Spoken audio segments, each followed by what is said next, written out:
varbūt piezvanam tiesībsargam Jurim Jansonam, ko viņš saka par to, ka viestrādnieks globālistu marionete Abu Merī tagad vēlas ieviest vecākiem kriminālu atbildību, ja viņi nevakcinēs savus bērnus. Jā, un interesanti. Ne jau tikai par tām vecajām vakcīnām. Krimināla atbildība ir paredzēta tev, ja tu nevakcinēsi savu bērnu arī no Covid. Šeit jums tāds Jānis Pļaviņš, atmiņu ūdens tirgotājs zvana. Par to kriminālu atbildību, ja atsakās bērnus vakcinēt, kā jums tas šķiet? Tiesības, izlūdzēties vēl nebija.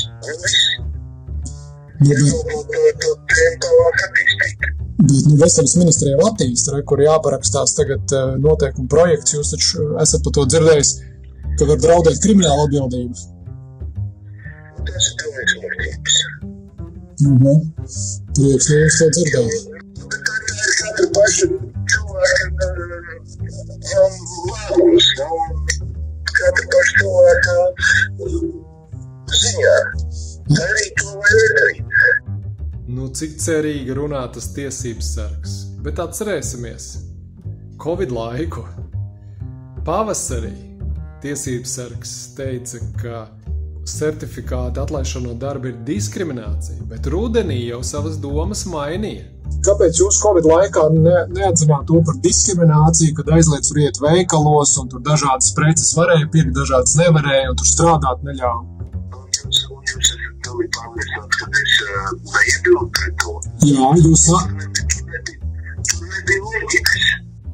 Lūk, tālu nav jāmeklē. 2021. gada 3. septembris citēja tiesības sargu Juri Jansonu. Covid-19 pārvaldības regulējums, kad atsevišķās profesijās nosaka par pienākumu vakcinēties, ir leģitīms veids, kā Latvijā ierobežot Covid-19 izplatību. Latvijas radio stāsta tiesības sargs Juris Jansons. Kāda atmiņa ūdenim ir atmiņa? Laba atmiņa. Tad kā tagad sanāk? Paša tiesības sarga vārdiem 2021. gadā sanāk tiesības sargam Jurim Jansonam bija slikta loģika.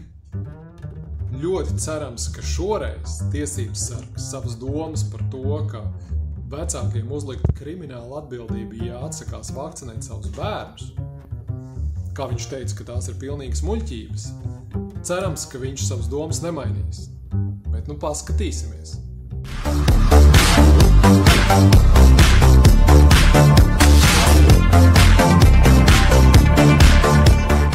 Laiki mainās.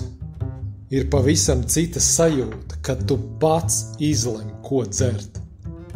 Ir laiks dzert savu ūdeni, memory water. Pasūti uz mājām ar piegādi.